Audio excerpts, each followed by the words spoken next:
தேசிய ஜனநாயக கூட்டணிக்கு எதிராக செயல்படும் சட்டமன்ற உறுப்பினர்களுடன் பாஜக எவ்வித தொடர்பும் வைத்திருக்கக்கூடாது. பாஜக தலைவர் வி. பி. ராமலிங்கம் எச்சரிக்கை. சபாநாயகர் செல்வம் தலைமையில் புதுச்சேரியில் நவம்பர் மாதம் நடைபெறவுள்ள 4 நாள் மாநாடு குறித்த ஆய்வுக் கூட்டம். புதுச்சேரி இந்திரா காந்தி மருத்துவக் கல்லூரியில் செவிலியர் மாணவருக்கு ஜாதி வன்கொடுமை நடந்ததாக பாதிக்கப்பட்ட மாணவனின் உறவினர்கள் முதுநிலை காவல் கண்காணிப்பாளரிடம் புகார் மனு அளித்துள்ளனர். புதுச்சேரியில் தேசிய ஜனநாயக கூட்டணி அரசுக்கு எதிராக இலைமறைவு காய்மறைவு வேலைகளை செய்யும் அமைச்சர் மற்றும் சட்டமன்ற உறுப்பினர்கள் மீது தலைமைக்கு புகார் தெரிவித்துள்ளதாகவும் அவர்களுடன் பாஜகவினர் எந்த தொடர்பும் வைத்துக் கொள்ளக்கூடாது எனவும் பாஜக தலைவர் வி. பி. ராமலிங்கம் எச்சரித்துள்ளார். இது தொடர்பாக தேசிய செய்தி தொடர்பாளர் கேசவன் மற்றும் பாஜக மாநில தலைவர் வி. பி. ராமலிங்கம் ஆகியோர் பாஜக அலுவலகத்தில் செய்தியாளர்களை சந்தித்தனர். அப்போது பேசிய பாஜக தலைவர் வி. பி. ராமலிங்கம், பாஜக ஒருபோதும் 2ஆம் தாரம் அரசியல் செய்ய விரும்பாத தேசிய ஜனநாயக கூட்டணி அரசுக்கு சுயேட்சை சட்டமன்ற உறுப்பினர்கள் அங்காளன் மற்றும் சிவசங்கரன் ஆகியோர் ஆதரவாக இருந்தார்கள். தற்போது அவர்கள் அரசுக்கு எதிராக செயல்படுவதால் அவர்களை எந்த நிகழ்ச்சிக்கும் அழைப்பது இல்லை, அவர்களுடன் எந்த தொடர்பும் இல்லை என்று குறிப்பிட்டார். மேலும் சட்டமன்ற உறுப்பினர்கள் சிவசங்கரன் மற்றும் அங்காளனுடன் பாஜகவினர் எந்த தொடர்பும் வைத்துக் கொள்ளக்கூடாது, அப்படி வைத்திருந்தால் அவர்கள் மீது நடவடிக்கை எடுக்கப்படும் என்று எச்சரித்தார். அமைச்சர் ஜான்குமார் செயல்பாடுகள் குறித்த கேள்விக்கு பதிலளித்த வி. பி. ராமலிங்கம், தேசிய ஜனநாயக கூட்டணி அரசுக்கு எதிராக இலைமறைவு காய்மறைவாக சில வேலைகள் நடைபெறுகிறது என்பதை தலைமைக்கு தெரிவித்திருக்கின்றோம். சார்லஸ் மார்டின் தலைமையில் நடைபெற்ற வணிகர்கள் மாநாட்டில் இவர்கள் கலந்து கொண்டது குறித்து தெரிவித்துள்ளதாக ராமலிங்கம் பதிலளித்தார். சார்லஸ் மார்டினை வருங்கால முதல்வர் என்று அழைக்கிறார்கள். அப்படி என்றால் இவர்கள் எந்த அளவிற்கு ஊறி போய் இருக்கிறார்கள் என்பதை புரிந்து கொள்ள வேண்டும் என்று குறிப்பிட்ட ராமலிங்கம், நடிகர்கள் எல்லாம் அரசியலுக்கு வருகிறார்கள், அவர்களால் என்ன செய்ய முடியும் என்பதை மக்கள் புரிந்து கொள்ள வேண்டும். மாநிலம் மீண்டும் வளர்ச்சி அடைய வேண்டும் என்றால் தேசிய ஜனநாயக கூட்டணி ஆட்சியில் இருக்க வேண்டும் என்று வலியுறுத்தினார். இதற்கு முன்னதாக பேசிய பாஜக தேசிய செய்தி தொடர்பாளர் கேசவன், அடுத்த தலைமுறை ஜிஎஸ்டி செப்டம்பர் 22ஆம் தேதி அமலுக்கு வந்துள்ளது. ஜிஎஸ்டி குறைத்து தீபாவளி பரிசு கொடுப்பார்கள் என்று எதிர்பார்த்திருந்த நிலையில் நவராத்திரி பரிசாக கொடுக்கப்பட்டுள்ளது. காங்கிரஸ் ஆட்சியில் இருந்த போது பொருளாதாரம் வளர்ந்த நிலையில் இருந்தது இல்லை. தற்போது உலகிலேயே வேகமாக வளர்ந்து பொருளாதாரத்தில் 4வது நாளாக இருக்கிறோம் என்று குறிப்பிட்டார். இப்போது அமல்படுத்தப்பட்டுள்ள ஜிஎஸ்டி சீர்திருத்தம் என்பது நாட்டை பொருளாதாரத்தில் 3வது இடத்திற்கு எடுத்துச் செல்லும் என்று நம்பிக்கை தெரிவித்த இவர், இன்று அனைத்து விதமான பொருட்களின் விலை குறைந்து உள்ளது. இதனால் ஜிஎஸ்டி சீர்திருத்தம் என்பது மிகப்பெரிய புரட்சி என்று குறிப்பிட்டார். புதுச்சேரியில் திமுக காங்கிரஸ் கூட்டணி என்பது வைரஸ் கூட்டணி, இதை ஒழிப்பதுதான் தேசிய ஜனநாயக கூட்டணியின் வேலை என்றும் கேசவன் தெரிவித்தார். முதல்ல ஊடகத்தில் சோசியல் மீடியாவில் ஒரு கமெண்ட் வந்தது, மாப்பிள்ளை தான் ஒரு போட்டுக்கிற சட்டை அவருதுன்னு சொல்லிட்டு. புதுவை ஊடகத்துக்கு மட்டும் இல்ல, புதுவை மக்களுக்கும் நான் சொல்ல விரும்புவது என்னன்னா, பாரதிய ஜனதா கட்சி அதாவது 2ஆம் தரமான ஒரு அரசியல் செய்ய விரும்பாது. கூட்டணிக்கு எப்பொழுது கூட்டணி இருக்கிறதோ அவங்களோடு கூட்டணியோடு தான் பயணிப்போம். கூட்டணியுடைய தர்மத்தை மீறி நாங்க செய்யறது கிடையாது. புதுச்சேரியில் பாராளுமன்ற உரிமை மீறல் குழு சார்பில் நடைபெறவுள்ள 4 நாள் மாநாட்டை சிறப்பாக நடத்துவது தொடர்பான ஆயத்த கூட்டம் தலைமைச் செயலரங்க கூட்டத்தில் சபாநாயகர் செல்வம் தலைமையில் நடைபெற்றது. நாடு முழுவதும் உள்ள அனைத்து சட்டசபைகளில் உள்ள உரிமை மீறல் நன்னடத்தை குழுக்களின் தலைவர்கள் மற்றும் உறுப்பினர்கள் பங்கேற்கும் 4 நாள் மாநாடு வரும் நவம்பர் மாதம் புதுச்சேரியில் நடைபெறுகிறது. பாராளுமன்ற உரிமை மீறல் குழு சார்பில் நடத்தப்படும் இந்த மாநாட்டை புதுச்சேரி சட்டசபை நடத்த அறிவுறுத்தியுள்ளது. அதனையொட்டி இந்த மாநாட்டை சிறப்பாக நடத்துவது தொடர்பான ஆயத்த கூட்டம் நேற்று தலைமைச் செயலக கூட்டரங்கில் சபாநாயகர் செல்வம் தலைமையில் நடைபெற்றது. தலைமைச் செயலர் சரத் சௌகான் முன்னிலை வகித்தார். அனைத்து துறை உயர் அதிகாரிகள் மற்றும் காவல்துறை அதிகாரிகள் கலந்து கொண்டனர். கூட்டத்தில் நாடு முழுவதிலும் இருந்து மாநாட்டிற்கு வரும் 350 சட்டமன்ற உறுப்பினர்களுக்கான தங்கும் வசதி, உணவு ஏற்பாடு, கருத்தரங்கம் நடக்கும் இடங்கள் குறித்து விவாதிக்கப்பட்டது. தொடர்ந்து சபாநாயகர் செல்வம் பேசுகையில், புதுச்சேரியில் நடக்கும் இந்த மாநாட்டை சிறப்பாக நடத்தவும் தேவையான பாதுகாப்பு ஏற்பாடுகளை மேற்கொள்ள உயர் அதிகாரிகள் மற்றும் காவல்துறை அதிகாரிகளை கேட்டுக் கொண்டார்.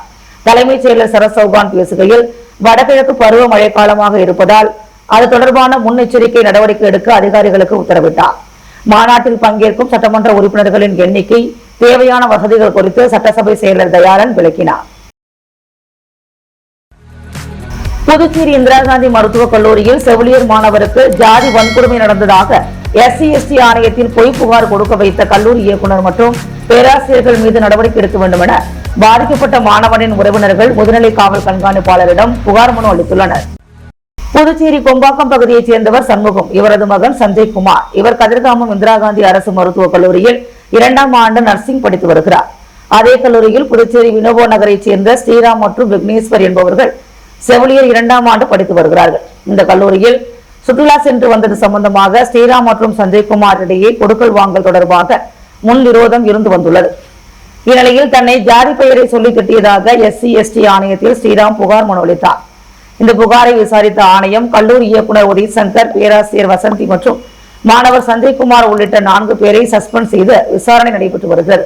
இந்த நிலையில் மன உளைச்சலுக்கு ஆளான சஞ்சய்குமார் தற்கொலைக்கு முயன்று அரசு மருத்துவமனையில் சிகிச்சை பெற்று வருகிறார். இந்த நிலையில் முதுநிலை காவல் கண்காணிப்பாளரை சந்தித்து சஞ்சய்குமாரின் உறவினர்கள் மனு அளித்தனர்.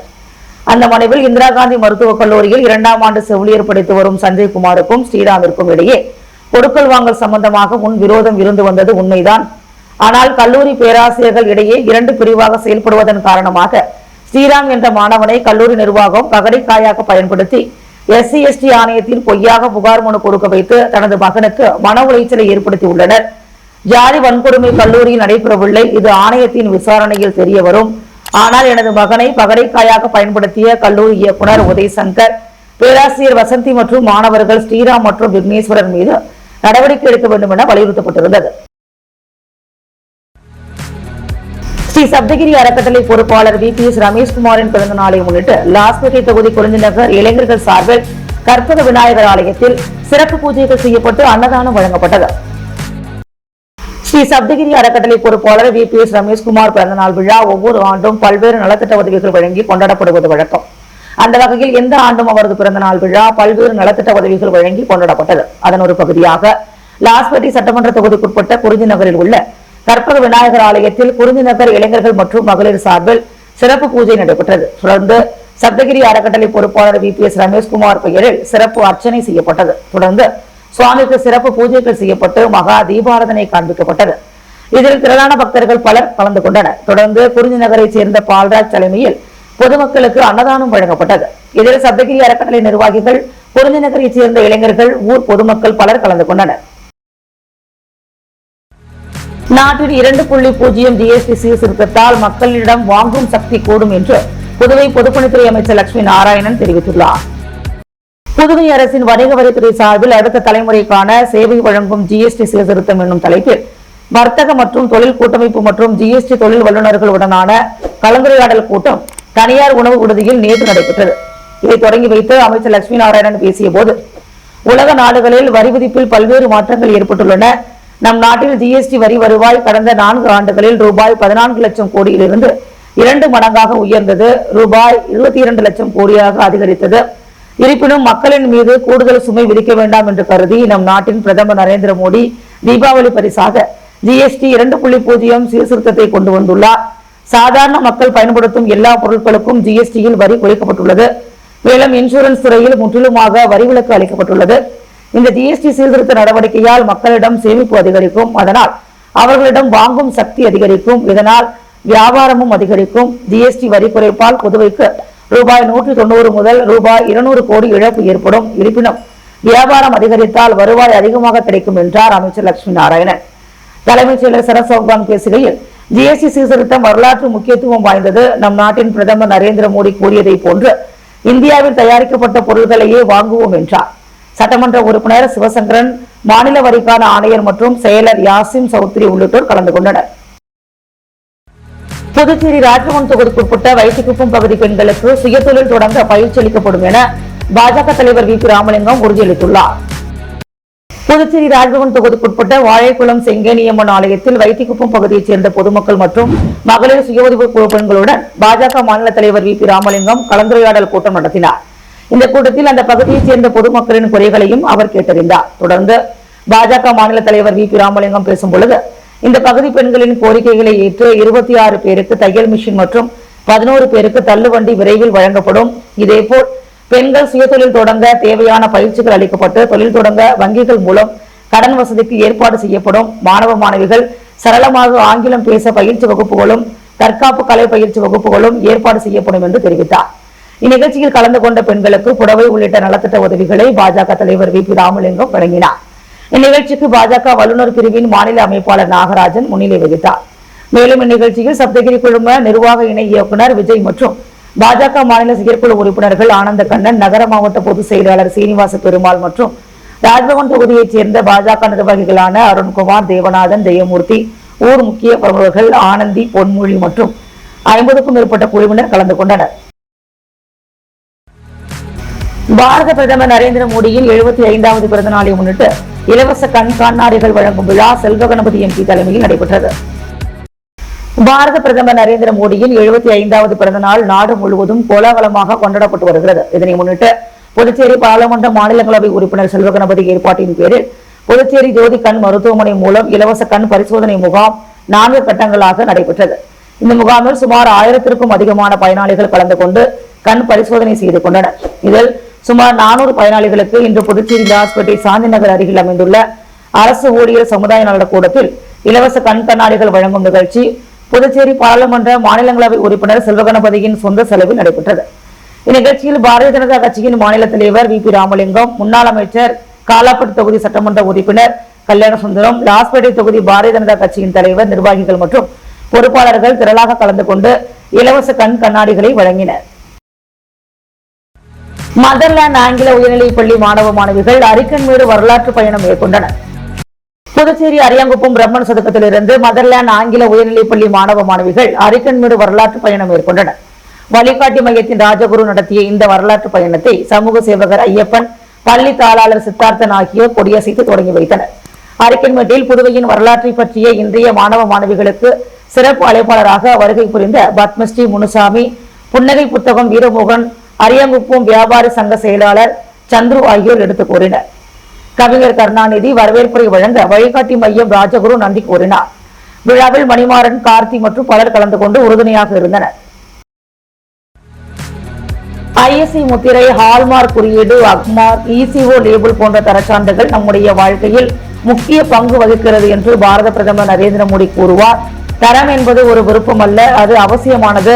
அது ஒவ்வொரு குடிமகனுக்கும் கிடைக்க வேண்டும் என்று இந்திய தர நிர்ணய அமைவனம் விழாவில் துணைநிலை ஆளுநர் கைலாசநாதன் தெரிவித்துள்ளார். இந்திய தர நிர்ணய அமைவனம் சார்பில் அண்ணா சாலையில் உள்ள தனியார் விடுதியில் மாநாடு நடைபெற்றது. இம்மாநாட்டில் புதுச்சேரி துணைநிலை ஆளுநர் கைலாசநாதன் கலந்து கொண்டு சிறப்புரையாற்றினார். அதில் தரம், நம்பிக்கை, நிலைத்தன்மை இந்த மூன்றும் நம்முடைய வாழ்க்கையின் ஒவ்வொரு கட்டத்திலும் கலந்திருக்கிறது என்ற விழிப்புணர்வை ஏற்படுத்தும் நோக்கத்தோடு நடைபெறுகிறது. அதனால் இந்த நிகழ்ச்சியில் கலந்து கொள்வதில் நான் மகிழ்ச்சி அடைகிறேன். இன்று உலக நாடுகள் எல்லாம் நிலையான வளர்ச்சி இலக்குகள் SDGs சஸ்டைனபிள் டெவலப்மெண்ட் கோல்ஸ்களை அடைய முயற்சி செய்கின்றன. 2030ஆம் ஆண்டுக்குள் வறுமையை ஒழிக்க வேண்டும், பூமியை, சுற்றுச்சூழலை பாதுகாக்க வேண்டும், எல்லோருக்கும் வளமான வாழ்க்கையை ஏற்படுத்தி தர வேண்டும் என்பதுதான் அவர்களின் குறிக்கோள். ஒட்டுமொத்தமான மனித குலத்தின் கனவும் அதுதான். அந்த இலக்குகளை நாம் அடைய வேண்டும் என்றால் தரம் ஒன்றுதான் அதற்கான வழிமுறை. தரம் என்பது நம்முடைய வாழ்க்கையில் எல்லா இடத்திலும் கண்ணுக்கு தெரியாத ஒரு இழையாக ஒட்டி கொண்டிருக்கிறது. இது நாம் சாப்பிடும் பாதுகாப்பான உணவாக இருக்கலாம், நம்முடைய வீட்டில் இருக்கும் மின்சார சாதனமாக இருக்கலாம், நாம் குடியிருக்கும் வீடாக, அன்றாடம் நாம் பயன்படுத்தும் மற்ற பொருட்களாக இருக்கலாம். எல்லாவற்றுக்கும் தரம், நம்பிக்கை, பாதுகாப்பு இவைதான் ஆதாரம் என்று குறிப்பிட்ட அவர், ISI முத்திரை, ஹால்மார்க் குறியீடு, அக்மார்க், ECO லேபிள் போன்ற தரச்சான்றுகள் நம்முடைய வாழ்க்கையில் முக்கிய பங்கு வகிக்கிறது. பாரத பிரதமர் நரேந்திர மோடி கூறுவார், தரம் என்பது ஒரு விருப்பம் அல்ல, அது அவசியமானது. அது ஒவ்வொரு குடிமகனுக்கும் கிடைக்க வேண்டும். தரமான பொருட்கள், நியாயமான விலை, பாதுகாப்பான சேவைகள் இவை அனைத்தும் அனைவருக்கும் கிடைக்க வேண்டும். அது அவர்களுடைய உரிமை. அந்த நம்பிக்கையை, உத்தரவாதத்தை தான் BIS, quality council of India போன்ற தர கட்டுப்பாட்டு அமைப்புகள் தருகிறது. அதற்காக அதன் அதிகாரிகளையும் ஊழியர்களையும் நான் நன்றியோடு பாராட்டுகின்றேன் என்றும், இன்று நாம் உலகின் 4வது பெரிய பொருளாதார நாடாக வளர்ந்திருக்கின்றோம். 3வது பெரிய நாடு என்ற இலக்கை நோக்கி பயணம் செய்கிறோம். அதன் இலக்கை எட்ட வேண்டும் என்றால் தர நிர்ணயம் அவசியம். மேட் இன் இந்தியா என்ற பெயரை உலகம் ஏற்றுக்கொள்ள வேண்டும் என்றால் அதற்கு தரமான உற்பத்தி பொருட்களை நாம் உருவாக்க வேண்டும் என்று அவர் தெரிவித்தார். புதுச்சேரி பாஜக மாநில சிறப்பு அழைப்பாளராக தொழிலதிபரும் சமூக சேவகருமான சந்திரமோகன் நியமனம் செய்யப்பட்டுள்ளதை தொடர்ந்து அவருக்கு பாஜக தலைவர் வி. பி. ராமலிங்கம் நியமன சான்றிதழ் வழங்கி சால்வை அணிவித்து வாழ்த்து தெரிவித்தார்.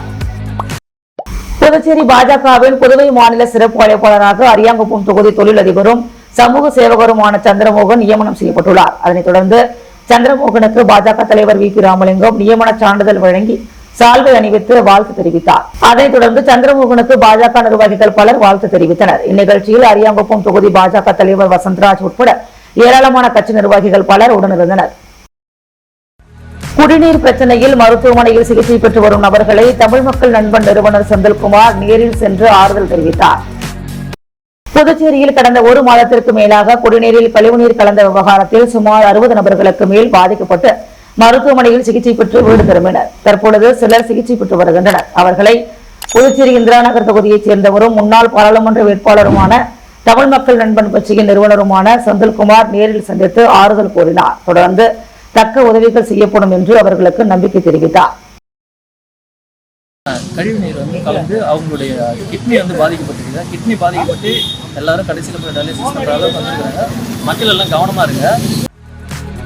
கல்வி பணிக்காக தமிழக அரசின் விருது பெற்ற திண்டிவனம் பேராசிரியர் பிரபா கல்விமணியை முஸ்லிம் மக்கள் கழகத்தினர் நிறுவனர் தலைவர் முனைவர் ஜைனுதீன் வாழ்த்தினார். தமிழ்நாடு முதலமைச்சர் மு.க. ஸ்டாலின் தலைமையில் கல்வித்துறையில் சிறந்த பணி செய்தவர்களை கௌரவிக்கும் விருது வழங்கும் விழா நடைபெற்றது. இதில் திண்டிவனம் பழங்குடி இருளர் பாதுகாப்பு சங்கத்தின் ஒருங்கிணைப்பாளர் பேராசிரியர் பிரபா கல்விமணி கல்வி சேவைக்காக தமிழ்நாடு அரசின் விருதினை பெற்றார். பழங்குடியின மாணவர்களுக்கு கல்வி வாய்ப்புகளை ஏற்படுத்தி அவர்களின் சமூக முன்னேற்றத்தில் இடைவிடாது பாடுபட்டதற்காக பிரபா கல்விமணி தேர்வு செய்யப்பட்டதற்காக அரசு தரப்பில் தெரிவிக்கப்பட்டது.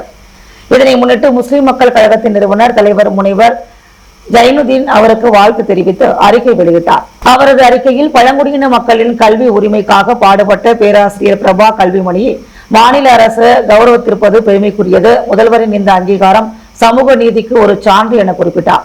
மேலும் இந்த விருது பலருக்கு கல்வி சேவையில் ஈடுபட புதிய ஊக்கத்தை அளிக்கும் என்றும் அவர் தெரிவித்தார். புதுச்சேரி பார் அசோசியேஷன் வழங்கும் முதலாம் ஆண்டு ஸ்டேட் லெவல் பேட்மிண்டன் டோர்னமெண்டை உள்துறை அமைச்சர் நமச்சிவாயம் தொடங்கி வைத்தார். புதுச்சேரி பார் அசோசியேஷன் வழங்கும் முதலாம் ஆண்டு ஸ்டேட் லெவல் பேட்மிண்டன் டோர்னமெண்ட் போட்டி லாஸ்பேட்டையில் உள்ள மல்டிபர்பஸ் இண்டோர் ஸ்டேடியமில் நடைபெற்றது. இந்நிகழ்ச்சியில் உள்துறை அமைச்சர் நமச்சிவாயம் கலந்து கொண்டு சிறப்புரையாற்றி போட்டியை தொடங்கி வைத்தார். இந்நிகழ்ச்சியில் புதுச்சேரி தலைமை நீதிபதி ஆனந்த், புதுச்சேரி பார் அசோசியேஷன் தலைவர் ரமேஷ், துணைத் தலைவர் இந்துமதி, புவனேஸ்வரி, செயலாளர் நாராயணகுமார், பொருளாளர் ராஜபிரகாஷ் மற்றும் இணை செயலாளர்கள் ரீனா, ஐஸ்வர்யா, இளங்கோவன், கார்த்திகேயன், ராஜேஷ், மதன் மற்றும் உறுப்பினர்கள், விளையாட்டு கமிட்டியினர் பலர் கலந்து கொண்டனர். தொடர்ந்து போட்டிகள் நடைபெற்று வருகிறது. இதில் வெற்றி பெற்றவர்களுக்கு பரிசளிப்பு விழா நாளை நடைபெற உள்ளது. புதுச்சேரி லாஸ்பேட்டை குமரன் நகரில் உள்ள ஒருவரது வீட்டில் ஒரே இடத்தில் அனைத்து சாமிகளும் குழுவாக வைக்கப்பட்டு சிறப்பு பூஜைகள் நடைபெற்றது.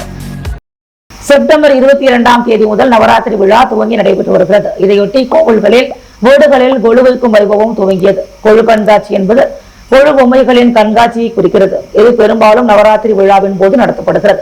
இந்த கண்காட்சிகளில் பல்வேறு தெய்வங்கள் மற்றும் விலங்குகளின் பொம்மைகள் வெவ்வேறு படிக்கட்டுகளில் வரிசையாக அடுக்கப்பட்டு காட்சிப்படுத்தப்படும். இந்நிலையில் புதுச்சேரி லாஸ்பேட்டை குமரன் நகர் 3வது தெருவில் கிருஷ்ணராஜ் என்பவர் வீட்டில் 26வது ஆண்டாக கொழு கண்காட்சி வைக்கப்பட்டது. இந்த ஆண்டு ஒரே இடத்தில் அனைத்து சுவாமி சிலைகளும் கொழுவாக வைக்கப்பட்டு சிறப்பு பூஜைகள் நடைபெற்றது. இதில் அந்த பகுதியைச் சேர்ந்த திரளான பக்தர்கள் பார்த்து பொதுமக்கள் ரசித்தனர். இதேபோல் புதுச்சேரி லாஸ்பேட்டை அசோக் நகர் வாணிதாசன் வீதியில் ராஜேந்திரன் என்பவர் வீட்டில் 40வது ஆண்டாக பிரம்மாண்டமான கொழு கண்காட்சி வைக்கப்பட்டு சிறப்பு பூஜைகள் நடைபெற்றது. தொடர்ந்து மதுரை மீனாட்சி, நவக்கிரகங்கள் உள்ளிட்ட பல்வேறு சுவாமி சிலைகள் குழுவாக வடிவமைக்கப்பட்டு சிறப்பு பூஜைகள் நடைபெற்றது. இதில் அந்த பகுதியைச் சேர்ந்த திரளான பக்தர்கள் பலர் கலந்து கொண்டு சுவாமியை வழிபட்டனர். பின்னர் இந்த பூஜையில் கலந்து கொண்ட அனைவருக்கும் பிரசாதம் வழங்கப்பட்டது. குழு ஒரு 40 வருஷம் வச்சுட்டு வரோம். பரமாவோட இருந்துட்டு இருக்கு. ஒரு வருஷம் ஒரு புதுசாக வைப்போம். இந்த வருஷம் பிள்ளைத்தமிழ் மீனாட்சி, மதுரை மீனாட்சி கோயில் அது புதுசாக வச்சுக்கிறோம். இந்த வருஷம் இவங்க வச்சு இந்த கொலு பார்த்தா எனக்கு ரொம்ப அட்ராக்ஷன் ஆகி வருஷமே வர ஆரம்பிச்சுட்டேன். புதுசா தேர் செட் பண்றது, கோயிலே எப்படி அமைச்சு, இந்த கோயில எப்படி வெளியே சிலையெல்லாம் இருக்குமோ அதெல்லாமே அமைச்சு, அதே மாதிரி அப்புறம் ஊஞ்சல், சாமி ஊஞ்சல் ஆடுறது. புதுச்சேரி குயவர்பாளையம் செல்லபெருமாள் கோவில் வீதியில் அமைந்துள்ள அருள்மிகு ஸ்ரீ புட்லாயம்மன் ஆலயத்தில் நவராத்திரி பெருவிழாவை முன்னிட்டு மலர் அலங்காரத்தில் அம்மன் பக்தர்களுக்கு அருள்பாலித்தார். புதுச்சேரி குயவர்பாளையம் செல்லபெருமாள் கோவில் வீதியில் அமைந்துள்ள புட்லாயம்மன் ஆலயத்தில் நவராத்திரி பெருவிழா கடந்த 21ஆம் தேதி முதல் தொடங்கி நடைபெற்று வருகிறது. ஸ்ரீதுர்க்கை, ஸ்ரீலட்சுமி, ஸ்ரீ சரஸ்வதி முப்பொரு தேவியின் விழாவாக நவராத்திரி விழாவில் நேற்றிரவு நடைபெற்ற சிறப்பு பூஜையில் அம்மன் மலர் அலங்காரத்தில் அருள்பாலித்தார். தொடர்ந்து அம்மனுக்கு மகா தீபாராதனை காண்பிக்கப்பட்டது. தொடர்ந்து கன்னியா பூஜை நடைபெற்றது. இதில் திரளான பக்தர்கள் கலந்து கொண்டனர். இப்பூஜையில் கலந்து கொண்ட அனைவருக்கும் பிரசாதம் வழங்கப்பட்டது. இதற்கான ஏற்பாடுகளை ஆலய அறங்காவல் குழு நிர்வாகிகள், ஊர் பொதுமக்கள், இளைஞர்கள் சிறப்பாக செய்திருந்தனர். புதுச்சேரி உழவர்கரை தொகுதிக்குட்பட்ட ரெட்டியார்பாளையம் காவிரி நகரில் அமைந்துள்ள ஸ்ரீ ராஜராஜேஸ்வரி அம்மன் ஆலயத்தில் நவராத்திரி விழாவை முன்னிட்டு நடைபெற்ற சிறப்பு பூஜையில் பாஜக மாநில துணைத் தலைவர் சரவணன் தனது குடும்பத்துடன் கலந்து கொண்டு அம்மனை வழிபட்டு பக்தர்களுக்கு நலத்திட்ட உதவிகளை வழங்கினார். புதுச்சேரி உழவர்கரை தொகுதிக்குட்பட்ட ரெட்டியார்பாளையம் காவிரி நகரில் அமைந்துள்ள ஸ்ரீ ராஜராஜேஸ்வரி அம்மன் ஆலயத்தின் நவராத்திரி பெருவிழா தொடங்கி நடைபெற்று வருகிறது. தொடர்ந்து அம்மன் முதல் நாளில் இந்திராணி அலங்காரத்திலும், 2ஆம் நாளில் வாராகி அலங்காரத்தில், 3ஆம் நாளில் அன்னபூரணி, 4ஆம் நாளில் கஜலட்சுமி அலங்காரத்தில் பக்தர்களுக்கு அருள்பாலித்த நிலையில் நேற்றிரவு நடைபெற்ற சிறப்பு பூஜையில் ரூபாய் நோட்டுகளால் அம்மன் அலங்கரிக்கப்பட்டு அம்மன் ஐஸ்வர்ய லட்சுமி அலங்காரத்தில் பக்தர்களுக்கு அருள்பாலித்தார். தொடர்ந்து அம்மனுக்கு சிறப்பு பூஜைகள் நடைபெற்று தொடர்ந்து அம்மனுக்கு மகா தீபாராதனை காண்பிக்கப்பட்டது. இதில் பாரதிய ஜனதா கட்சியின் மாநில துணைத் தலைவர் உழவர்கரை சரவணன் தனது குடும்பத்துடன் கலந்து கொண்டு அம்மனை வழிபட்டார். தொடர்ந்து அவருக்கு ஆலய நிர்வாகம் சார்பில் பரிவட்டம் கட்டி மாலை அணிவித்து வரவேற்பு அளிக்கப்பட்டது. இதில் திரளான பக்தர்கள் பலர் கலந்து கொண்டு சுவாமியை வழிபட்டனர். இந்த பூஜையில் கலந்து கொண்ட பக்தர்கள் அனைவருக்கும் பாஜக மாநில துணைத் தலைவர் சரவணன் தனது குடும்பத்துடன் இணைந்து புடவை, இனிப்பு உள்ளிட்ட நலத்திட்ட உதவிகளை வழங்கினார். இந்த பூஜையில் கலந்து கொண்ட அனைவருக்கும் பிரசாதம் வழங்கப்பட்டது. இந்த நவராத்திரி விழாவினை அறங்காவலர் குழுவினர் சிறப்பாக ஏற்பாடு செய்திருந்தனர். முத்து கோல்டோஸ் வழங்கும் தங்கம் மற்றும் வெள்ளி விலை நிலவரம். தங்கம் ஒரு கிராம் 10,585 ரூபாய், வெள்ளி ஒரு கிராம் 158 ரூபாய். தேசிய ஜனநாயக கூட்டணிக்கு எதிராக செயல்படும் சட்டமன்ற உறுப்பினர்களுடன் பாஜக எவ்வித தொடர்பும் வைத்திருக்கக் கூடாது. பாஜக தலைவர் வி. பி. ராமலிங்கம் எச்சரிக்கை. சபாநாயகர் செல்வம் தலைமையில் புதுச்சேரியில் நவம்பர் மாதம் நடைபெறவுள்ள 4 நாள் மாநாடு குறித்த ஆய்வுக் கூட்டம். புதுச்சேரி இந்திரா காந்தி மருத்துவக் கல்லூரியில் செவிலியர் மாணவருக்கு ஜாதி வன்கொடுமை நடந்ததாக பாதிக்கப்பட்ட மாணவனின் உறவினர்கள் முதுநிலை காவல் கண்காணிப்பாளரிடம் புகார் மனு அளித்துள்ளனர். ஐஎஸ்ஐ முத்திரை, ஹால்மார்க் குறியீடு, அக்மார், இசிஓ லேபிள் போன்ற தரச்சான்றுகள் நம்முடைய வாழ்க்கையில் முக்கிய பங்கு வகிக்கிறது என துணைநிலை ஆளுநர் கைலாஷ்நாதன் தெரிவித்துள்ளார்.